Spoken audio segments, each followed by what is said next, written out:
Bismillahirrahmanirrahim. Assalamualaikum warahmatullahi wabarakatuh. Alhamdulillahi wa kafa. Asyhadu an la ilaha illallah wa asyhadu anna Muhammadar Rasulullah. Allahumma salli ala sayyidina Muhammadin wa ala alihi, amma ba'd. Yang terhormat para jamaah, semua staf Astra Honda Motor yang dirahmati Allah Subhanahu wa taala, wabil khusus para pengurus masjid yang dirahmati Allah Subhanahu wa taala, juga para jajaran DKM, juga ketua DKM yang tidak bisa kami sebutkan satu persatu seluruhnya, namun tidak mengurangi rasa ta'zim dan hormat kami kepada semua. Semoga Allah yang maha gagah, yang maha perkasa, senantiasa memberikan kita rizki berupa hati yang selalu istiqomah sampai kita wafat dalam keadaan husnul khatimah. Kalau dilihat dari requestan judul kultum ini, berat ini judulnya. Konsistensi apa? Konsistensi ibadah sampai ajal menjemput apa gitu ya. Berat itu mah. Tapi yang pasti memang kita harus istiqomah. Sumastaqim, istiqomahlah kita dalam beribadah sampai ajal menjemput. Itu memang perintah Nabi Muhammad sallallahu alaihi wasallam. Wala tamutunna illa wa antum muslimun. Janganlah kalian mati kecuali dalam keadaan kalian beragama Islam atau muslim. Nah, tentunya ketika kita pengen wafat dalam keadaan husnul khotimah, ada poin-poin yang harus kita penuhi. Apa itu? Yang pertama adalah yang pasti kita harus berguru. Jangan sampai kita ngaji hanya mengandalkan media sosial. Karena hukumnya dalam agama Islam itu, ketika kita mengambil satu informasi bukan dari seorang guru, maka hukumnya tidak sah. Kalau kita ngambil ilmu, YouTube, Facebook, atau IG atau apapun bentuk media sosial itu, ketika kita ambil informasinya, yang wajib itu adalah kita harus mensondingkan itu kepada guru kita. Nah, kita punya guru apa enggak? Itu yang masalahnya. Kalau kita kata Ustadz Fulan di YouTube, kita ngamalin itu, lah sanad kita mana? Al-Imam Abdullah ibn al-Mubarak, beliau mengatakan bahwasanya al-isnadu minad din. Sanad adalah bagian dari agama. Walaulal isnad laqala man syaa ma syaa. Andai kata kagak punya sanad guru sampai Rasulullah, maka dia itu ngomong akan seenak-enaknya aja. Laqala man syaa ma syaa. Jadi tidak sembarangan kita mengambil informasi, pengetahuan ataupun keimanan atau informasi tentang agama kita harus bersumber kepada guru yang bersanad sampai Rasulullah sallallahu alaihi wasallam. Enggak bisa kita mengambil dari Ustadz Fulan tapi kita enggak berguru. Bencananya umat sekarang begitu. Bencananya umat sekarang begitu, sehingga memahami agama itu tidak sakral lagi. Kalau sekarang kan apa aja bisa masuk kan, karena memang Indonesia ini apapun manhaj ataupun aliran apapun bisa masuk. Ini bencana umat sebetulnya. Kalau kita itu berbeda-beda tapi kita nggak punya guru, masalahnya kan itu. Apalagi yang harus kita penuhi selain kita berguru? Baca Quran. Perintah pertama dalam agama kita, ketika Nabi SAW menurunkan, maksudnya Nabi menerima wahyu pertama, itu adalah Iqra. Perintahnya baca. Paling tidak hidup kita itu bisa baca Quran dengan baik dan benar, dengan belajar ilmu tajwid yang wajib. Bukan tahsin, bukan. Ini zaman sekarang suka aneh sekarang nih. Mau belajar tahsin Quran, nggak ada ilmu tahsin, nggak ada cabang ilmu tahsin, nggak ada. Yang ada tajwid. Tajwid itu isinya ya tahsin. Bukannya belajar tahsin, diperbaiki, bukan belajar tajwid, makharijul huruf, apa hukum bacaan, apa mad asli atau mad tabi'i atau ikhfa hakiki, ikhfa syafawi, wajib. Kalau kita sudah doyan ngaji, jiping duduk di majelis ta'lim mana, kita nih, rajin kita duduk majelis ta'lim. Satu, kita masih kurang kalau ini belum dipenuhi. Apa itu? Belajar baca Quran dengan baik dan benar. Saya temukan di banyak jamaah ketika ngaji rajin, tapi ketika bicara baca Quran takut. Rajin ngajinya mah, nah berarti tinggal disempurnakan. Belajar baca Quran, cari guru. Guru orang banyak banget Pak, di kampung-kampung, di komplek-komplek, cari guru. Pak Ustadz datangnya tiap malam Jumat ke rumah saya, panggil guru. Guru-guru kampung tuh yang bacain Quran. Emang buat apa Pak? Ya buat keluarga saya biar bisa baca Quran, ini sama saya juga perbaiki. Saya pun belajar tajwid. Udah jelasin tuh, beliin papan tulis, whiteboard, Mas Pidol tulisin tuh, ini ikhfa berapa hurufnya, kalau ketemu huruf ini apa itu. Bisa atau enggak bisa itu bukan urusan kita, urusan Allah yang ngasih. Urusan kita adalah belajar baca Quran. Itu. Jangan sampai kelewat ini Pak. Apalagi bapak-bapak kalau punya anak, itu di luar udah anak kelas 6 SD ke atas, hati-hati. Di atas kelas 6 SD nggak bisa baca Quran, jangan harap bisa baca Quran. Kenapa? Karena mereka udah dunianya udah gadget Pak, main dengan kelompok sosialnya, suruh baca Quran susah. Jangan sampai kelewat dan anak-anak kita nih masih di usia di bawah SD. Mari sama-sama. Saya juga punya anak, sama begitu. Nah itu baca Quran, punya guru. Kemudian yang real aja kan nih, kalau kita mau konsisten, real, nggak usah tinggi-tinggi kita belajar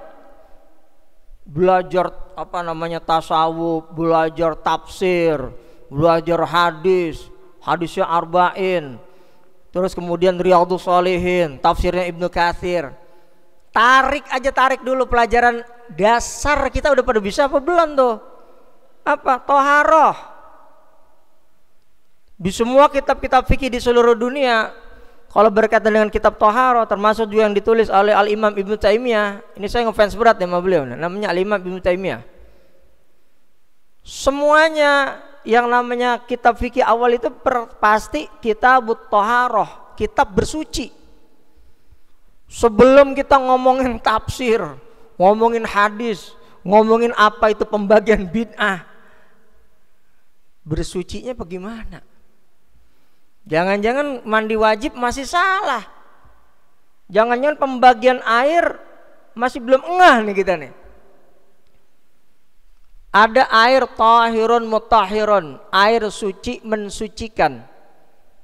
Contohnya apa? Ma'us samai, air yang turun dari langit. Ma'ul bahri, air laut, itu air suci mensucikan, kita boleh untuk bersuci dengan air tersebut. Ada air yang suci, tahirun ghairu mutahhirin, air suci tapi nggak mensucikan. Contohnya apa? Air kopi. Itu suci, tapi kita tidak boleh berwudu pakai air kopi. Air kelapa, kita nggak boleh berwudu pakai air kelapa. Yang enak apa? Air kelapa pakai es. Masuk buat wudhu air kelapa ya sadia. Tuh. Ini air pembagian air. Apalagi kemudian ada lagi nanti air mutanajis. Ada lagi air musta'mal. Air mutanajis adalah air yang kejatuhan najis. Air musta'mal air yang bekas kecipratan wudhu kita, itu termasuk air musta'mal. Contoh, kita punya ember, kemudian kita berwudu di atasnya tuh, itu air bekas wudu kita tuh kumpul. Mungkin di rumah bekas istri, bekas anak, bekas kita, sampai satu ember tuh penuh.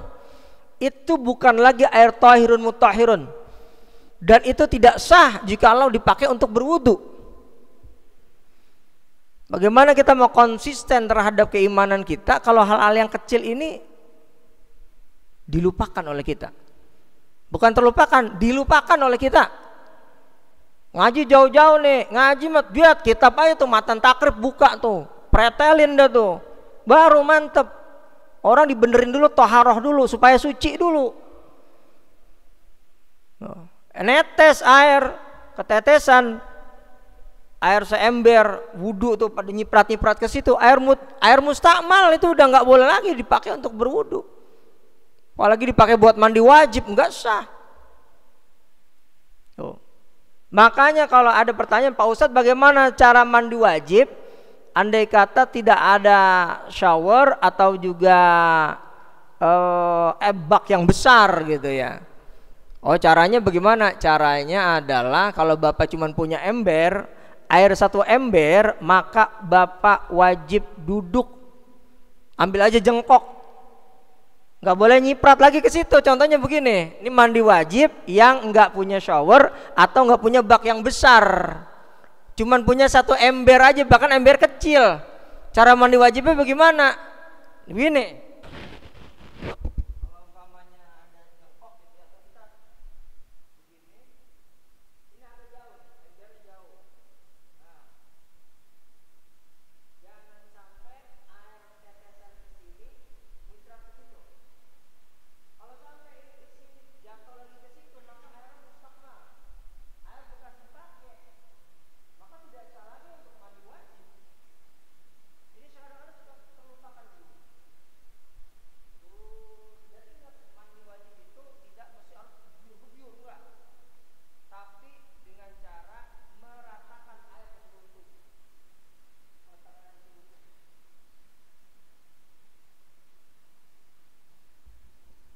Apakah mandi wajib itu wajib menggunakan sabun? Tidak.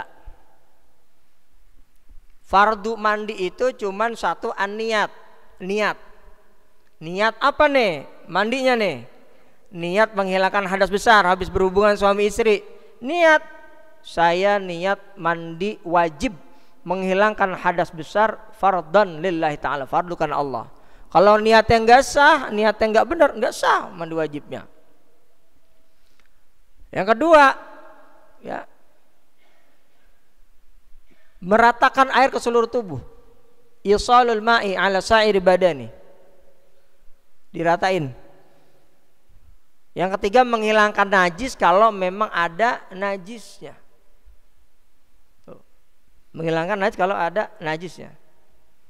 Itu mandi wajib. Ya kalau umpama mandi wajib enggak sah, wudunya enggak sah. Wudu furudul gusli, furudul wudu'i. Nah itu juga tuh. Kenapa kalau wudu disebut fardu wudu, bukan rukun wudu? Ini beda.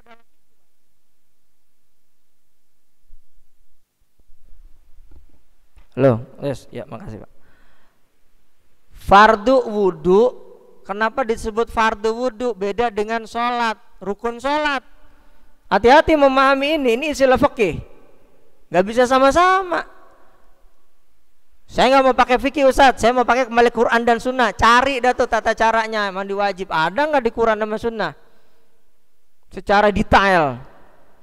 Makanya hati-hati kita dengan kata-kata kembali kepada Quran dan Sunnah. Jangan salah paham, semua sumber dari Quran dan Sunnah. Cuma Quran ini kan lautan luas, hadis lautan luas. Bagaimana caranya kita memakan ikan, tapi kita nggak nyari di lautan luas. Kita kan makan ikan yang ada di piring kita, yang udah matang, itulah fikih namanya.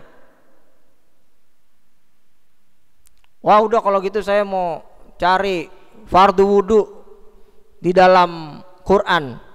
Ada nggak fardu wudu? Ada, surah Al-Maidah. Idza qumtum ilas sholati faghsilu wujuhakum. Itu Quran tuh. Apabila kalian mau melaksanakan sholat, maka basuhlah muka, tangan, wamsahu biruusikum, kepala, kaki. Yang jadi pertanyaan kalau kita nyari di Quran doang, niatnya mana? Ayo, mana niat dalam Quran? Nggak ada. Sementara satu perbuatan tanpa ada niatnya, maka hukumnya nggak sah. Lah kan saya ngambil di Quran, yang nggak sah tetap ente salah paham terhadap agama. Bahwa sumber hukum Islam itu bukan cuma Quran dan Sunnah, tapi ijma ulama. Pendapatnya ulama konsensus. Coba nggak ada ulama yang nyenterin Quran tuh siapa? Makanya Rasulullah bersabda dalam riwayat Imam Bukhari, innal ulama warasatul anbiya. Nabi itu ulama adalah pewaris, ahli warisnya Nabi. Quran. Ini kok saya cari satu nggak ada ya, niat kok nggak ada niat dalam Quran. Lah emang nggak dibahas dalam Quran, adanya di hadis. Hadisnya apa? Riwayat Imam Bukhari nomor 1, innamal a'malu binniyati. Digabung sama ulama. Ini ayatnya, ini hadisnya. Hadis dimasukin nomor 1, niat. Tuh, siapa coba yang menggabung itu? Ulama. Lah kalau kita langsung, saya pokoknya Quran sama hadis doang, cari dari situ. Mau sholat juga nggak akan ketemu tuh, mulai dari takbiratul ihram, tata caranya, niat, takbiratul ihram, kemudian lagi al-fatihah, kemudian ruku baca apa, lah nggak ada rinciannya Pak, begituan mah. Kembali kepada Quran dan Sunnah sesuai dengan porsinya. Semua kita kembalikan, cuma penjelasan dari mana kalau kita nggak ngerti, ulama yang jelasin. Kadang-kadang kita ngaji tafsir tinggi-tinggi banget, Ibnu Katsir. Lah bab toharoh ketinggalan. Taruh muka. Ya. Apa beda fardu dengan rukun? Fardu bisa dipisah, rukun nggak bisa dipisah. Makanya ulama mengkonsep itu arkanus sholah bukan furudus sholah. Furudul wudu bukan arkanus sholah. Furudul wudu sittatun, fardu wudu ada 6, berarti yang wajib dibasuh. Pertama an-niat, yang kedua ghuslul wajhi, ya, ghuslul yadaini ma'al mirfaqaini, kemudian kepala, kemudian kaki. Bedanya apa fardu dengan rukun? Kalau fardu bisa dipisah. Bapak-bapak wudu di rumah, baru sampai tangan air habis, listrik mati, toren kosong. Wah, udah buru-buru mau berangkat kerja nih, baru sampai tangan nih wudu nih, habis air nih. Bapak-bapak berangkat, sampai di kantor di sini, saya mau melanjutkan wudu saya karena fardu wudu bisa dipisah. Tadi bapak-bapak sampai mana? Sampai tangan. Maka sampai kamar mandi sini, lanjut. Habis tangan, bapak nggak usah langsung dari mulai lagi, nggak, langsung masuk ke kamar mandi atau ke tempat keran itu, langsung dari tangan. Tadi di rumah tuh belum batal nih, perjalanan dari rumah ke sini belum batal, langsung kepala. Dari tangan kan tadi udah, langsung kepala, langsung kaki, menyambung. Itu namanya fardu. Selagi syaratnya belum batal, maka bapak boleh melanjutkan wudhu. Kalau rukun sholat nggak bisa. Bapak-bapak sholat, ada yang mungkin masuk siang gitu, saya sholat zuhur dulu di rumah 2 rakaat sampai kantor 2 rakaat lagi, nggak bisa dipisah. Rukun masuk double, digabung nggak boleh, dipisah-pisah. Di sana 2 rakaat, di sini 2 rakaat, nggak boleh. Kalau fardu masih bisa. Makanya disebut furudul wudu. Siapa yang mengkonsep itu? Ulama. Kita nggak ngerti tanpa ada center dari ulama. Oh, hebatnya ulama kan begitu. Para jamaah yang dirahmati Allah Subhanahu wa taala, bapak-bapak insyaallah masuk surga di belakang para sahabat radhiyallahu anhum. Coba lagi. Wudu. Kalau kita berwudu, batasnya dari mana? Wajah, mulai dari min manabiti sya'ri, tempat tumbuhnya rambut di atas, kemudian sampai ada paku di telinga sini, sampai di janggut sini. Jadi kalau kita wudhu disunahkan memang kita ucap dulu, baca bismillah, sunnah. Fardunya mah cuma 6, niat ketika apa? Ketika air jatuh di wajah, atau niat memang sudah niat ya sudah sah tetap itu. Nah, sampai sini. Kalau sampai wudhu cuma depannya doang, ini nggak kebasuh, ini nggak kebasuh, ini nggak kebasuh, nggak sah wudunya, sholatnya nggak sah. Lanjut muka, tangan, mau ke sini apa ke sini nih? Ini kan ulama yang bahas nih, ya kan? Dari sini bisa, atau yang dari sini pun juga bisa, karena sama. Hukum fikihnya adalah yang terpenting adalah isalul ma'i, menyampaikan air. sampai siku, yang wajibnya sampai siku nih. Mau bapak-bapak mau dari depan ke belakang sini atau dari tengah dibasahin ke sini, yang penting siku basah. Kalau sampai siku nggak basah, cuma sampai setengah doang, maka hukumnya nggak sah. Kadang-kadang mungkin kita lihat ada orang yang wudunya kayak cacing cebok, apa capung, cuman gini doang nih, nggak kena sininya, nggak sah. Makanya wajib kita lebihin sampai sini, ma'al mirfaqaini, sampai 2 siku. Kalau sampai sini doang, kalau sampai baju batiknya nggak bisa di ini, buka baju, karena bagian fardu nggak bisa, nggak sampai sini. Wamsahu biru'usikum, kepala. Ini pun dibahas oleh alim ulama. Imam Malik bin Anas membahasnya bahwasanya membasuh kepala wajib dari depan ke belakang. Basah air ke belakang, wajib dibalikin lagi ke depan. Mazhab yang banyak dipakai di Maroko, sebagian Afrika. Menurut Imam Syafi'i yang dimaksud dengan wamsahu biru'usikum simple. Rambut satu, karena rambut bagian dari ros, kepala, rambut satu nih. Rambut kita gondrong, katakan segini. Kita wudhu pakai keran, rambut kita satu, kita gini doang nih. Cet, sah. Tuh. Sah. Yang terpenting adalah kena. Jadi bukan wamsahu biru'usikum. Beberapa kasus yang pernah saya temui itu membasuh leher. Lah bukan leher, masa di sini basuhnya? Meskipun leher adalah bagian dari penyambung kepala, tapi ini bukan kepala, ini leher. Ada orang wudhu begini. Bukan di situ, tapi di kepala. Mau di depan, mau di ubun-ubun, mau di rambut samping, mau di samping kiri, mau di belakang, itu kepala. Yang dibasuh kepala, wamsahu biru'usikum. Saya nggak usah pakai kepala, Ustaz. Lah nggak sah, karena itu rangkaian wamsahu biru'usikum itu adalah surah Al-Maidah ayat 6. Bukannya sunnah atau bukan sunnah muakkadah, fardu wudu. Sekali lagi fardu wudu.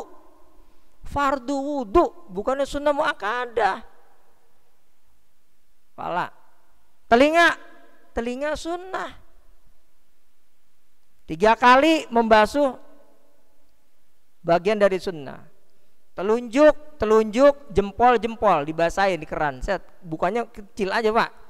Jangan mentang-mentang di Honda banyak air, wudu, jangan. Kecil aja. Masukin di sini, jempol di belakang telinga.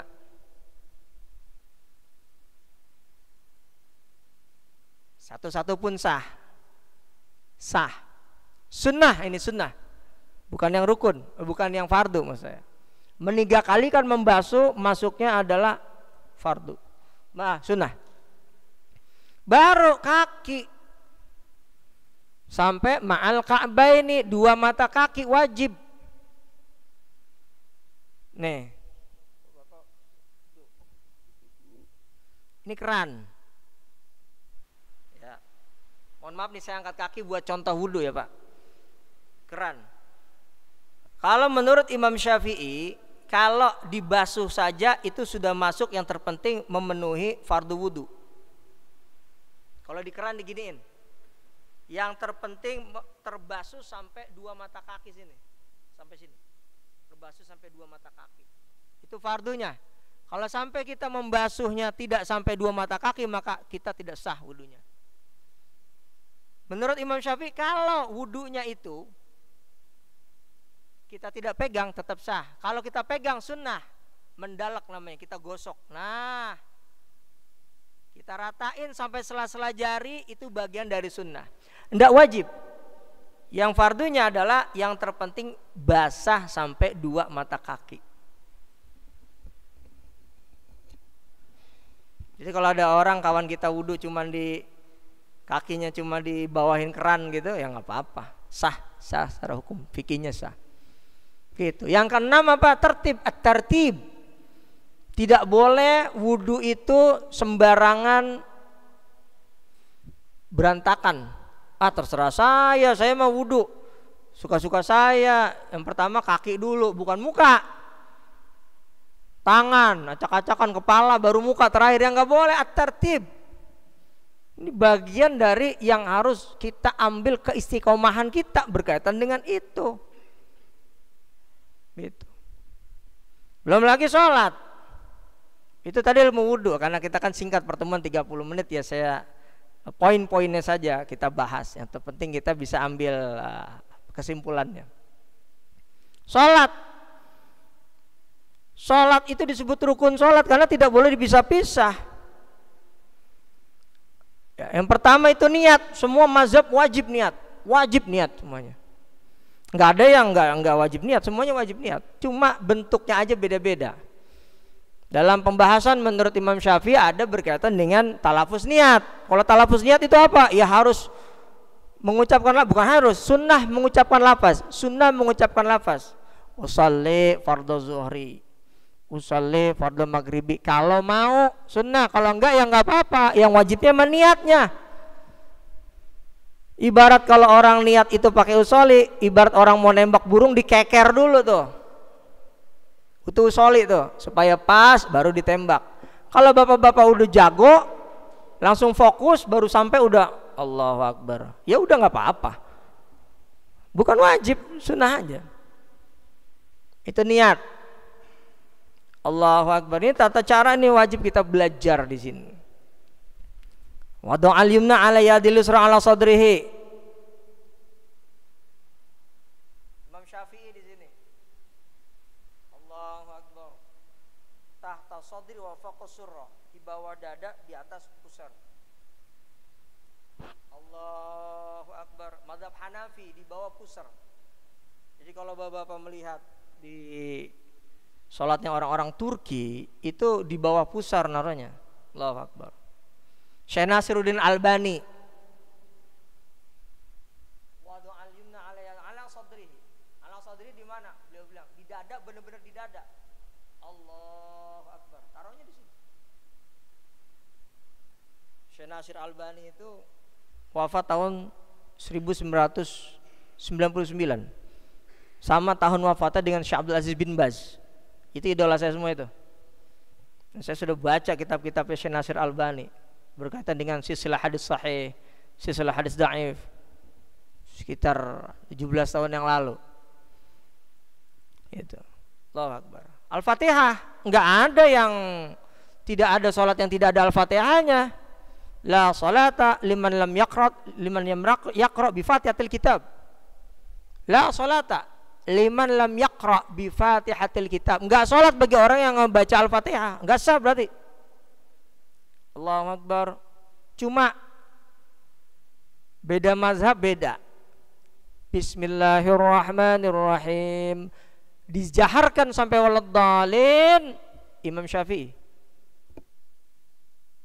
Imam Ahmad bin Hanbal kalau kita ke Mekah atau Madinah bacanya sir. Bismillahirrahmanirrahim. Alhamdulillahirabbil alamin. Mulai dari alhamdulillah sampai waladhdallin bacanya jahar. Bismillahnya bacanya sir. Menurut Imam Ahmad bin Hanbal. Menurut Imam Malik apa? Menurut Imam Malik enggak pakai bismillah, langsung alhamdulillahirabbil alamin. Coba itu. Kalau kita sholat di mana, ikutin imamnya.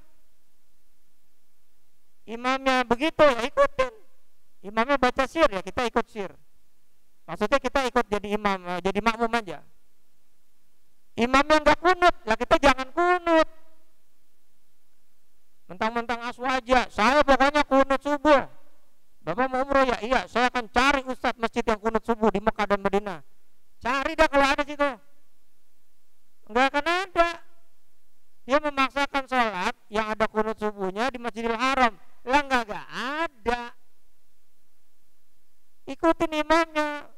Syekh Abdurrahman Sudais enggak pakai kunut subuh, enggak pakai kunut. Nah begitu pula dengan bapak-bapak. Andai kata masjid ada imam yang kunut, ikut kunut. Jangan tangannya turun ke bawah.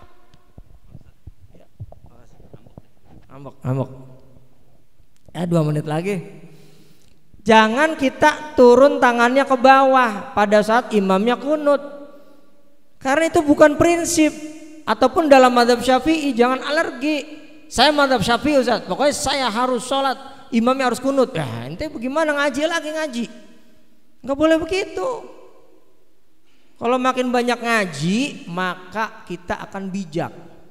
Profesor Dr. Hamka itu saya ngefans berat sama beliau tuh. Sekitar 20 tahun lalu itu kita tafsir Al-Azhar udah saya bacain. Itu Profesor Dr. Hamka, beliau bilang, saya dulu nggak kunut subuh karena saya baru baca kitab 1. Setelah saya baca 1000 kitab baru saya tahu bagaimana itu dalil kunut subuh. Coba itu tandanya bijak. Oh imamnya anak madhab Syafi'i, ya kunut, ya saya ikut kunut. Tuh. Iya kan? Lebih begitu. Imam Ahmad bin Hambal nggak kunut subuh, tapi ketika bertamu ke tempat Imam Syafi'i, beliau kunut subuh. Kenapa ya Imam Ahmad kunut subuh? Tempat guru saya. Tempat guru saya ini. Tuh. Jadi mereka ternyata imam-imam besar aja yang al-alamah, yang imam dunia ilmunya, nggak ada yang ribut karena ilmunya mumpuni. Sampai udah nggak kunut, aneh malas masjid itu mah. Jangan nggak kunut, ya udah nggak kunut, ya kunut ikutin. Itulah maka kita masih ngaji lagi. Ya udah habis ini waktunya. Oh Akbar. Sampai walat bacaan surah lain sesudah Al-Fatihah sunnah. Ruku rukun. Allahu Akbar, ruku rukun. Bacaannya sunnah. Bapak-bapak nggak baca apa-apa nggak apa-apa. Nggak baca subhanallah azimi nggak apa-apa. Ruku doang. Sami Allahu liman hamidah. Mengucap sami Allahu liman hamidah sunnah. I'tidalnya wajib. Sujud Allahu Akbar wajib 7 anggota. Kening, 2 tangan, lutut dan kaki. Jadi tidak boleh ini satu diangkat ya Pak pada saat sujud. Mohon maaf nih. Nah ini diangkat sebelah satu gitu tuh. Ini nggak boleh nih, nggak sah nih. Kenapa? Karena ada 7 anggota yang harus nempel di tempat sujud. 7 wajib. Termasuk juga kening. Makanya kening ini kalau pada saat sholat diangkat supaya nempel di tempat sujud. Jangan begini sholat tuh. Sawu sufufakum. Wah itu imamnya jadi enggak. Saya emang ngasih ini tempat sujud. Bahkan ada ustadz itu yang sangat ketat sekali, yang punya batu cincin, copotin batu cincinnya karena menghalangi tangannya di tempat sujud. Begitu. Kalau saya emang enggak, kalau batu cincin pakai aja buat sholat nggak apa-apa. Ada yang begitu model, saking ketatnya tuh pengen jalanin yang fikih secara kafah. Ada yang model begitu. Subhanallah, Allahu Akbar, Rabbik firli warhamni, sunnah. Ya, duduk antara 2 sujud iftirasnya wajib. Menegakkan yang kanan, yang kita duduk di posisi kaki yang kiri, ini ditegakkan. Ustaz saya nggak kuat nih asam urat, lurusin tuh, lurusin, nggak apa-apa. Jadi duduk begininya wajib, cuman bukan berarti harus begini, nggak, boleh begini, lurus. Sujud lagi 2 kali, ya. Kunut dalam mazhab Syafi'i habis ruku kunut. Dalam mazhab Maliki kunut tapi sebelum ruku baru ruku. Beda. Menurut Imam Ahmad bin Hambal enggak ada kunut subuh, yang ada kunut nazilah. Kalau ada Covid, kalau ada perang baru kunut. Yang dipakai mazhab mana? Saudi Arabia. Tuh. Menurut Imam Abu Hanifah enggak ada kunut, semuanya udah dihapus. Ini singkatnya doang nih Pak. Nanti kalau sejarah kunut beda lagi pertemuan berikutnya mungkin kalau kita dalemin lagi. Ya, masuk lagi terakhir. At-tahiyyatul mubarakatuh salawatu thayyibatu lillah. Kita goyang-goyang begini. Ada yang kanan kiri. Dalam mazhab Syafi'i asyhadu alla ilaha illallah. Sambil mata ngelihat jarinya. Ada dalam kitab Fathul Qori, Fathul Mu'in, I'anatul Talibin bahasannya. Asyhadu alla ilaha illallah. Ya, menurut Imam Ahmad bin Hambal berkaitan dengan jari bergerak itu adalah apabila ada lafaz Allahnya. At-tahiyyatu lillah, as-salawatu wat-thayyibatu lillah. Assalamu alayka ayuhan nabi wa rahmatullah wa barakatuh. Assalamu alayna wa ala ibadillahis shalihin. Asyhadu an la ilaha illallah wa asyhadu anna Muhammadar Rasulullah. Setiap ada lafaz Allah naik, lafaz naik. Syekh Nasir Albani dalam sifat salat Nabi begini dari awal tuh. Ada yang muter, ada yang kanan kiri. Coba. Banyak kan? Mungkin bapak-bapak juga di sini beragam. Cuman satu doang saya pesen ya, ngaji. Udah kalau udah ngaji insya Allah kelar. Oh iya ya ternyata saya yang kurang ilmu nih. Seperti kacamata kuda saya begini doang dari dulu. Pas ngaji punya guru-guru. Oh iya. Ini makanya. Oh, termasuk ini Imam Ibnu Taimiyah ini wajib bapak-bapak mengetahui kitab ini. Ini salah satu imam yang besar yang kemudian dijadikan rujukan di dunia, termasuk di Saudi Arabia. Imamnya pasti gerakan di sana ya Imam Ibnu Taimiyah. Gitu. Para jamaah yang dirahmati Allah Subhanahu wa taala, demikianlah kajian singkat ini 30 menit. Insyaallah nanti membawa hikmah buat kita semuanya, bahwa semua perbedaan ini ternyata kalau kita makin banyak ngaji, kita bijak. Intinya adalah ngaji sampai kita wafat. Intinya begitu, belajar. Iqra baca. Ya, perbaiki semua bacaan Quran kita karena itu perintah Allah taala. Iqra bismi rabbikal ladzi khalaq. Yang benar dari Allah, yang salah datang dari saya pribadi. Wallahu muwaffiq ila aqwamit thoriq. Wassalamualaikum warahmatullahi wabarakatuh.